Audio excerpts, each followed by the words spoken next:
বিরতির মাঝখানে না অনেক কিছু চলতে থাকে এখানে, সেই সবগুলো আপনাদেরকে দেখানো যাবে না, কারণ অনেক লোকজন আছে যারা খুব দুষ্টুমি করে। আমি এই ধরে বেঁধে বিরতির ওপার থেকে এপারে নিয়ে আসি এদের প্রত্যেকে, এইটুকুই পারি, এর বেশি কিচ্ছু পারি না। আর আপনারা যখন টেলিফোন করেন তখন অবশ্যই কথা বলি। আপনারা কি দেখছেন?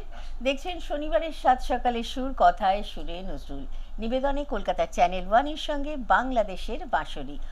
বেশ কয়েকজন বন্ধুর সঙ্গে কথা হয়েছে টেলিফোনে, আরও অনেক বন্ধুর সঙ্গে কথা হবে, এবং সেই কারণেই আরেকবার মনে করিয়ে দেওয়া 8335022558 এই নাম্বারটি আমাদের, আপনাদের চেনা অবশ্যই। এবং প্রত্যেক দিনের মতো আপনারা অনেকেই আসবেন, অনেকে ফেসবুকে দেখছেন লাইভ, আমি সেই খবরটাও টুক করে দেখে এসেছি, দেখেছি কে কী কমেন্ট করছেন, সেগুলো একটু একটু পড়ার চেষ্টা করি মাঝে মধ্যে। আপনাদের স্পন্দন, আপনাদের স্পর্শ আমাদের অনেকটা এগিয়ে নিয়ে যায়। আসতে থাকুন টেলিফোনে, আমাদের পেজ ওয়ান এন্টারটেনমেন্ট, সেখানে চলছে আমাদের ফেসবুক লাইভ, সেখানে কমেন্ট সেকশনে কমেন্ট রাখতে থাকুন। আর আমরা শ্রেষ্ঠাংশুর কাছে যাই। শ্রেষ্ঠাংশু মাঝে মাঝেই আমাকে দেখছে এত কথা বলে কেন? না না, কি গুছিয়ে কথা বলে। ওরে বাবা রে, চলো তোমার মতো গুছিয়ে গান গাইতে পারি না, এইটাই হচ্ছে দুঃখ আমার জীবনের। বলো কি শোনাবে? বৈষ্ণব পদাবলীর কথা বলছিলে, আর আমি লিটারালি অবসেসড উইথ বৈষ্ণব পদাবলী। আমিও, হ্যাঁ, মানে এত ভালো লাগে। তো এই কাজী নজরুল ইসলামের বৈষ্ণব পদাবলী নিয়ে করা একটি কাজ, হৃদি পদ্মে চরণ। আহা, কীর্তন। হরের নাম হরের নাম হরের নামৈব কেবলম কলৌ নাস্ত্যেব নাস্ত্যেব নাস্ত্যেব গতিরন্যথা।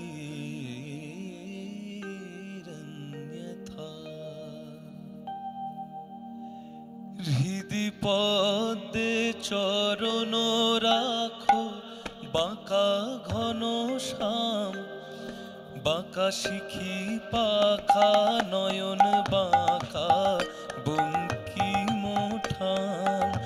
হৃদি পদ্মে চরণ রাখো, বাঁকা ঘন শ্যাম, বাঁকা শিখি পাখা নয়ন বাঁকা বঙ্কিম ঠান।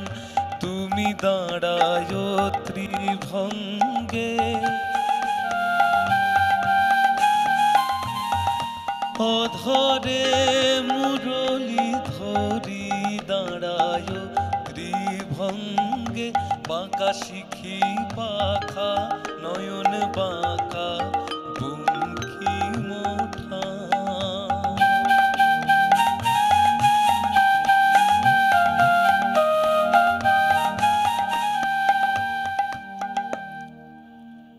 সোনার গোধূলি যেন নিবিড় শুনিল নভে, পিত ধরা পর কালো অঙ্গে হরি হে। সোনার গোধূলি যেন নিবিড় শুনিল নভে, পিত ধরা পর কালো অঙ্গে হরি হে। নীল কপত সম ওরাঙা চরণ দুটি, নেচে যাক অপরূপ ভঙ্গে বধূ, নেচে যাক অপরূপ ভঙ্গে। যেন নূপুর বাজে, যেন নূপুর বাজে, সেই পায়ে যেন নূপুর বাজে, যেন নূপুর বাজে হরি, সেই পায়ে যেন নূপুর বাজে।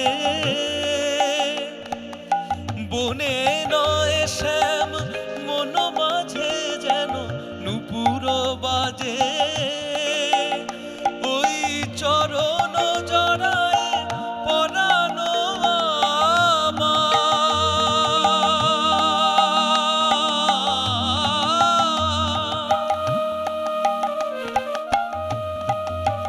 ওই চরণ জড়ায় পরাণ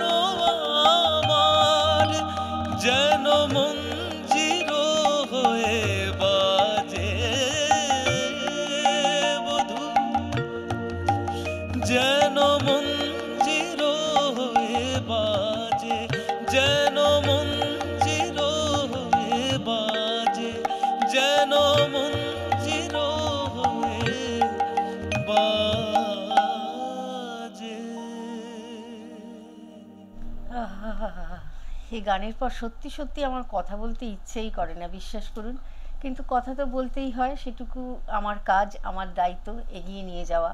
আপনারা টেলিফোনে আসতে থাকুন, আমি একটু শ্রেষ্ঠাংশুর কাছে আবারও শুনতে চাই, এই যে বৈষ্ণব পদাবলীর প্রতি তোমার প্রীতি, আমাদের সকলের প্রীতি, আজকের দিনে তার প্রাসঙ্গিকতা যদি আমি বলি, গানের ক্ষেত্রে বিভিন্ন ধারার গানের ক্ষেত্রে যেভাবে বৈষ্ণব পদাবলী এসেছে তার কথা যদি বলি, তুমি ছোট করে একটু বলো। আমার মনে হয় যে ইতিহাস যেমন প্রত্যেক কটা সময় প্রত্যেক কটা মুহূর্তে প্রাসঙ্গিক হয়, ঠিক বৈষ্ণব পদাবলীও তাই। কারণ আমরা যদি মানে অন্যান্য পদকর্তাদের যদি দেখি, আমরা যদি চণ্ডীদাস দেখি, আমরা যদি বিদ্যাপতি দেখি, মরিব মরিব সখী নিশ্চয় মরিব, কি অপূর্ব সুন্দর ভাষা। এবং আমার এক বন্ধুর সাথে যেমন এর মধ্যে আমার একটা মানে একটু কথা কাটাকাটি চলছিল, সে বলছিল যে এরকম ভাষা আর কি প্রয়োজন আছে এখনকার দিনে। আমি ওকে তাই বলছিলাম যে এই যে ভালোবাসার এই যে এক্সপ্রেশন আর সেটার যে বহিঃপ্রকাশ, সেইটা যে এই যে ধরনটা, এই যে চলনটা, এইটা হারিয়ে গেলে তো আমার ভালোবাসার একটা সম্পূর্ণ দিক নষ্ট। সেই জন্যই এত তাড়াতাড়ি ভালোবাসা নষ্ট হয়ে যাচ্ছে, সম্পর্ক নষ্ট হয়ে যাচ্ছে। প্রেমের একটা দিককে নষ্ট করে দিলে তাহলে বেঁচে থাকার ইয়েটা কি হয়? আজকাল ওই জন্য ব্রেকআপ খুব বেশি হয়। এবং তুমি দেখো যদি বৈষ্ণব পদাবলী, তো ব্রেকআপ আছে কিন্তু সেখানে মান অভিমানের পালাটা তুমি যদি দেখো, সেখানে মান ভঞ্জন যেখানে আমরা দেখি, সেটা একটা মানে সেটা আরেকটা দিকে নিয়ে চলে যায় আমাদের। এবং আমার আরো বেশি মনে হয় এই সময়ের জন্য আরো বেশি যেটা প্রাসঙ্গিক, যে মহিলাদেরকে, স্ত্রীদেরকে কোন জায়গায় বসানো হয় একটা বৈষ্ণব পদাবলীতে। মানভঞ্জন তুমি বললে বলে তাই, মানভঞ্জন দেহি পদ পল্লব মুদারম, মানে কোন জায়গায় রেখেছিলেন আর আজকে আমরা কোথায় এসেছি। সত্যি সত্যি প্রাসঙ্গিকতা কিন্তু এখানেই। এখানে এই কথাটা শোনার জন্যই আমি শ্রেষ্ঠাংশুর কাছে এই প্রশ্নটা রেখেছিলাম। চলো পরের গান শুনি। অঞ্জলি লহমর সঙ্গীতে। সঙ্গীত ছাড়া এভাবে অঞ্জলি আর কোনোভাবেই দেওয়া সম্ভব নয়।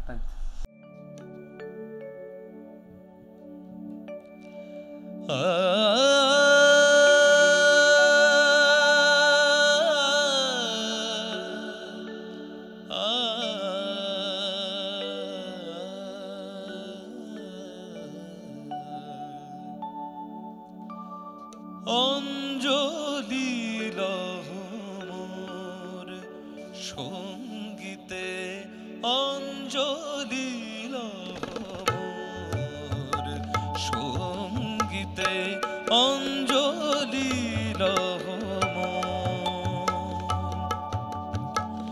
প্রদীপ শিখা সম কাঁপিছে প্রাণ মম, প্রদীপ শিখা সম কাঁপিছে প্রাণ মম, তোমার সঙ্গীত ভঙ্গিতে সঙ্গীতে, অঞ্জলি লহমর সঙ্গীতে, অঞ্জলি লহমর।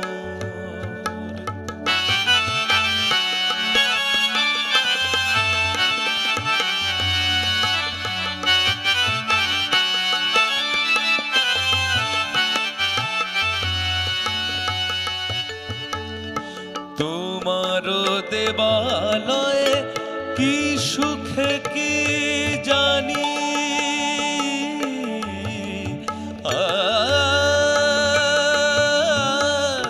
তোমার দেবালয়ে কি সুখে কি জানি, দুলে দুলে ওঠে আমার দেহ খানি, আরতি নৃত্যের ভঙ্গিতে সঙ্গীতে, অঞ্জলি লহমর সঙ্গীতে, অঞ্জলি লহমর।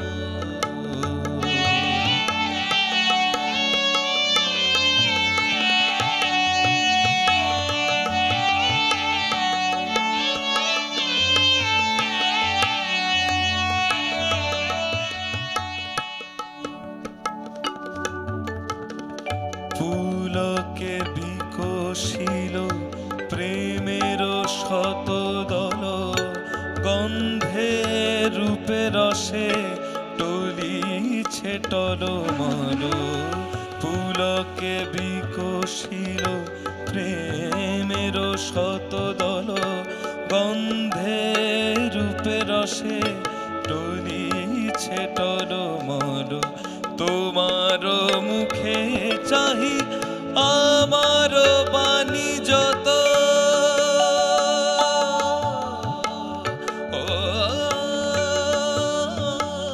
তোমার মুখে চাহি আমার বাণী যত লুটাইয়া পড়ে ঝরা ফুলের মতো তোমার পদতল রঞ্জিতে সঙ্গীতে তোমার পদতল রঞ্জিতে সঙ্গীতে অঞ্জলি মোর সঙ্গীতে অঞ্জলি মোর সঙ্গীতে অঞ্জলি অঞ্জলি অঞ্জলি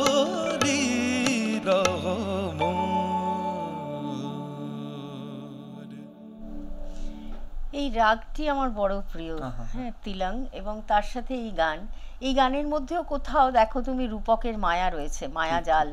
এবং তোমায় আজকে রূপকে পেয়েছি। হ্যাঁ, সব গান তুমি সেরকমই বেছেছো, কিছু করার নেই। পুলকে বিকশিল প্রেমেরও শতদল, মানে কোথায় তুমি তো সেই বৈষ্ণব পদাবলীতে তো ফিরে যাচ্ছি আমরা, তাই না?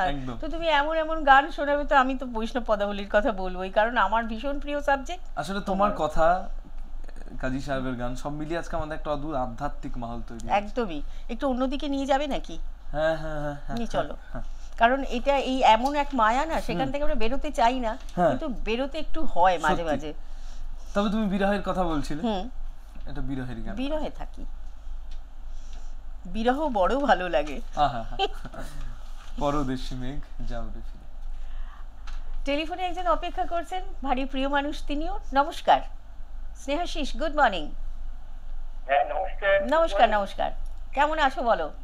খুব ভালো আছি। আচ্ছা, সকাল থেকে মুক্তের মতো শুধু শুনেই যাচ্ছি। একদম। যেরকম গায়িকা শিল্পী অনুরোধ করতে নেই, তবু আমি দুটো গানের কথা বলছি, অনেকগুলো শুনিনি। যদি সম্ভব হয় একটা ফিরিয়ায় যদি সে আসে। আর দ্বিতীয় যে গানটা, আমি যাই মুকুলেরও ছন্দ মেনু কাটসু, ভালো থাকবেন, সঙ্গে থাকতে হবে। ভারী চমৎকার সব গানের অনুরোধ আসছে, আমি জানি না তুমি কিভাবে কি করবে। আমি যার নুপুরের ছন্দ, আহা, সেই ছোটবেলা থেকে আজও সমান প্রিয় না? সত্যি, তাই না? আচ্ছা, একটু বিরহে যাই, তারপরে দেখছি। হ্যাঁ হ্যাঁ।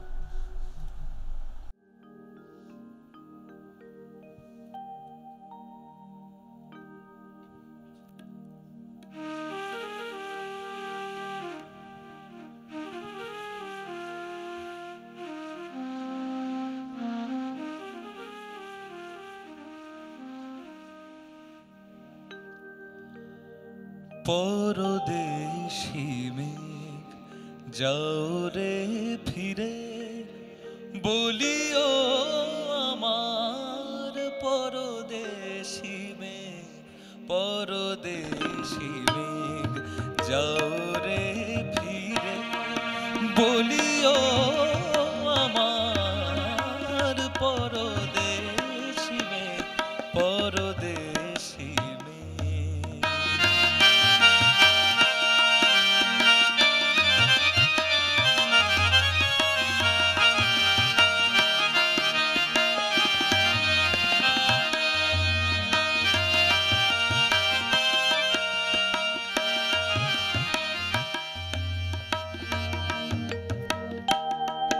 সে দেশে যাবে বাদল ঝরে,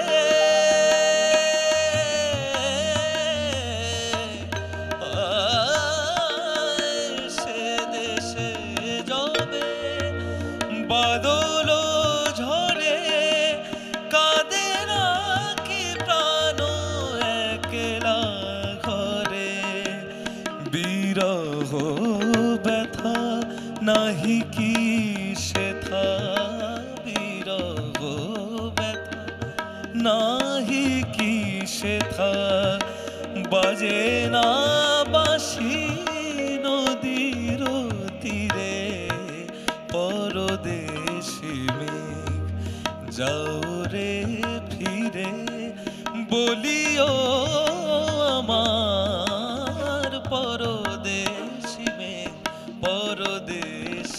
মেঘ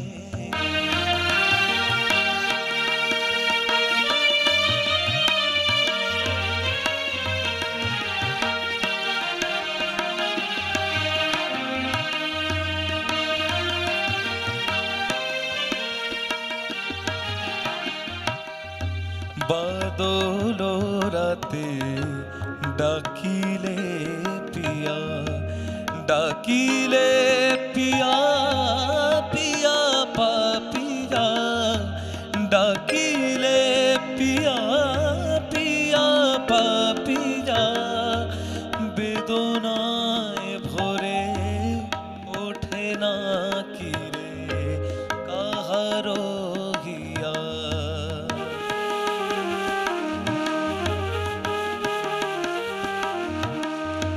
ফোটে যাবে ফুল ওঠে যাবে চাঁদ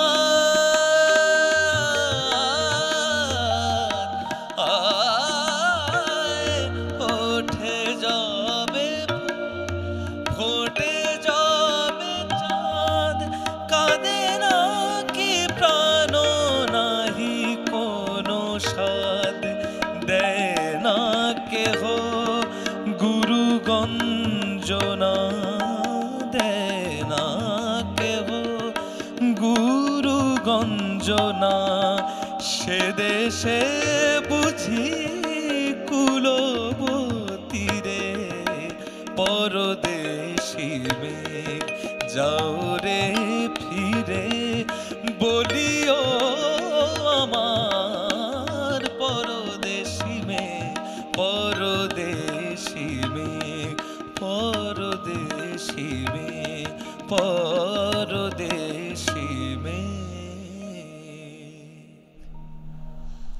ভাগ্যিস বিরহ রয়েছে, সেই জন্য তো এই গানটা তৈরি হয়েছিল। এরকম অসংখ্য গান বিরহের জন্যই এই গানগুলো রচনা করা, এবং এই বিরহ ভাব না থাকলে বৈষ্ণব পদাবলীও যেমন হতো না, এই সমস্ত গানও হতো না। এবং আজ আমাদের গান বাজনা যেখানে দাঁড়িয়ে আছে, বিশ্ব সঙ্গীত যদি আমরা বলি, সেখানে যদি আমরা একটু চোখ রাখি, সেখানে বেশি জায়গাটা জুড়ে রয়েছে কিন্তু বিরহ, তাই না? অপ্রাপ্তি, না পাওয়া, পেয়ে হারানো, এই সমস্ত না থাকলে সত্যি সত্যি গানগুলো আমাদের মনের ভেতরে এভাবে বসবাস করতে পারে না। মিলনের গান তুমি যদি সত্যিই দেখো, আছে, ডেফিনেটলি আছে, কিন্তু অনেক কম সংখ্যায়, এবং ভেতরটা হাই করে ওঠে যে গানে, সেই গানগুলো হচ্ছে এই গানগুলো। একদম একমত তো। দেখো আমাদের জেনারেশন, তোমাদের জেনারেশন একমত হচ্ছে এই জায়গাটায়। মানে তোমরা যখন গান কম্পোজ করো, এখন যখন লেখালেখি হয়, সেখানেও কিন্তু এই একই বিরহই আগে আছে, একদম সবার আগে। সেই জন্যই বলছিলাম বিরহ বড় ভালো লাগে। সতীন কর্তা বলে গেছেন, আমরা তো বলিনি। আচ্ছা, এরপরে কি শোনাবে বলো? এবারে আমার খুব প্রিয় একটি গান, আর এটি একটু আনকমন গান, এবং কাজী সাহেব এটি তার 33 বছর বয়সে লিখেছিলেন, কিন্তু এই গানটার মধ্যে যে কি সুন্দর একটা ওই কৌতুক রস, হাসির গান, এবং আমার কাজী সাহেবের হাসির গানের প্রতি আমি ভীষণ অবসেসড আমিও। কিন্তু সত্যি কথা, মানে এটা খুব দুঃখের কথা যে এই গানগুলো খুব কম গাওয়া হয়। শুনি শুনি।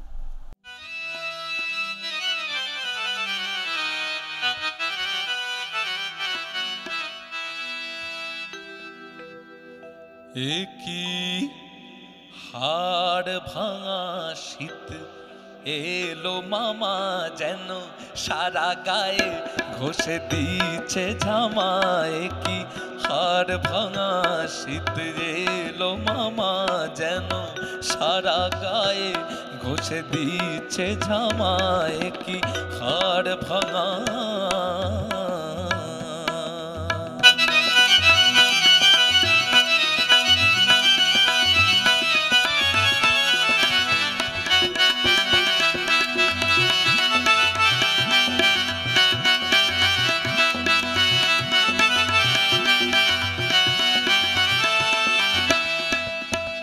হয়ে হাড়গোড় ভাঙা দো ক্যাঙ্গারুর বাচ্চা যেন গো, ও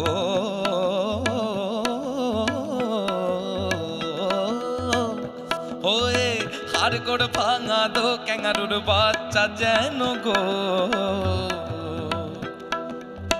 সে দিয়ে লেপের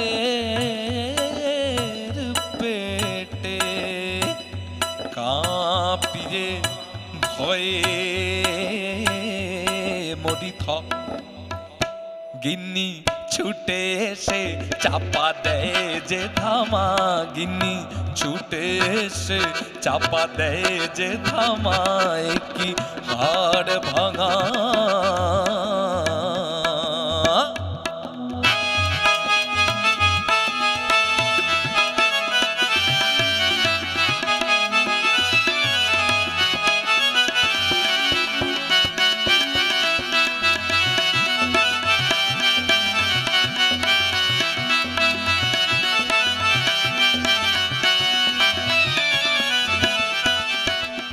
কি সুন্দর গানের মাঝখানে লয় ছেড়ে কি সুন্দর অ্যাডলিপ বলছে বাঘ হাসি কাঁপি থর থর যেন গো মলো আদি জন বেড়ালে আচরা যেন গো নিয়ে দন্ত নখট মাগো পালাতে নারী চলি দিয়ে হামা মাগো পালাতে নারী চলি দিয়ে হামা কি হাড় ভাঙা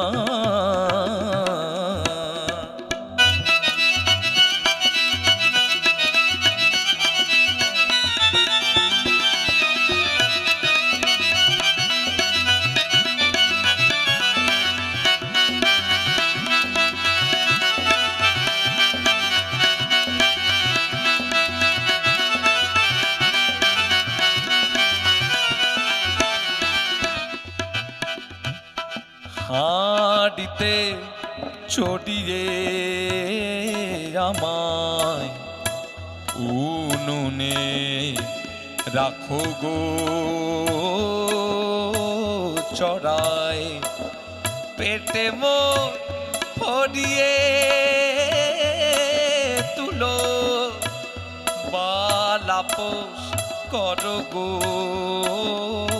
আমার হলো শরীর আমার পেটে মহিষ জামা হলো শরীর আমার পেটে মহিষ জামা কি হাড় ভাঙা শীত এলো মামা যেন সারা গায়ে ঘষে দিচ্ছে জামা কি হাড় ভাঙা শীত এলো মামা যেন সারা গায়ে ঘষে দিচ্ছে জামা কি হার ভাঙা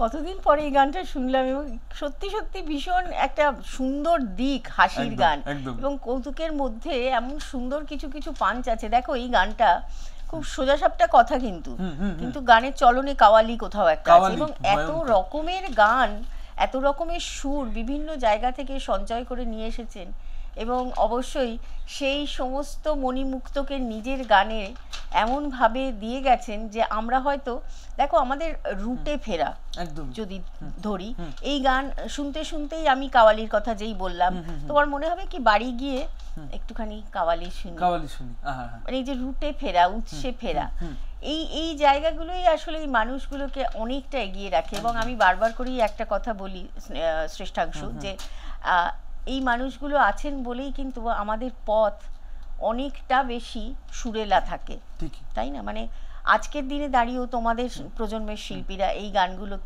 তৈরি করছেন তো মানে দেখো ছোট থেকে যে গানগুলো শুনতে শুনতে বড় হয় তার মধ্যে কিন্তু এই গানটি নেই, তাই তো? আমি যার নুপুরের ছন্দ অবশ্যই আছে, লিচু চোর থেকে শুরু করে বা মোমের পুতুল এইগুলো ছোটবেলা থেকে আমরা শুনতে শুনতে বড় হলাম। তুমি কিভাবে মানে এই গানগুলো তোমারও নিশ্চয়ই ছোটবেলা ঘিরে ছিল? হ্যাঁ, মানে কিন্তু এই হাড় ভাঙা শীত বা আরো এই যে নজরুল গীতির যে এই যে দিকটি হাসির দিকটি এইটা অ্যাকচুয়ালি আমি পেয়েছি আমি আমার গুরু শ্রী রাজকুমার রায়ের থেকে। আচ্ছা, আর সে আমাদের খুব প্রিয়। হ্যাঁ, এবং শ্যামা সঙ্গীতের যে দিকটি মানে সেটি কাজী সাহেবের শ্যামা সঙ্গীত এবং অন্যান্য ক্ষেত্র সেটি আমি পেয়েছি আমার আরেক গুরু শ্রী জয়ন্ত সরকারের থেকে। তো এই আর কি ব্যাপার। সেই মানে সঙ্গীত তো গুরুমুখী বিদ্যা, মানে ইউটিউব থেকে গান তুললে কিন্তু সঙ্গীতের শিক্ষা সম্পূর্ণ হয় না, এটা আমরা কেউ বিশ্বাস করি না যে ইউটিউব থেকে গান তুললাম আর গেয়ে ফেললাম আমি সঙ্গীত শিল্পী হয়ে গেলাম। এবং আমার যেটা মনে হয় যে কারণে এখন প্রত্যেক কটা শিল্পীর, আমি ক্রিটিক করছি না, আমি বলছি কথাটা, যে মনে হয় যে অনেক ক্ষেত্রে আমার মনে হয় না যে 5টা গান 5 জনই গাইলো, একই রকম ভাবে গাইলো, কপি পেস্ট হয়ে যাচ্ছে, রকম জায়গাটা থাকে না। মানে আমরা যেটা গুরুজির থেকে শিখেছি, বা যে একটা গান নিজস্বতা দিয়ে গাও, তুমি রাগটাকে নিয়ে খেলতে শেখো, এই বিষয়টা তো থাকে না। সত্যি সত্যি গান তো পেইন্টিং, আমরা সে পেইন্টিং এর কথায় আসবো, কিন্তু এই মুহূর্তে আবারও সময় একটা ছোট্ট বিরতির, আসছি ফিরে এক্ষুনি।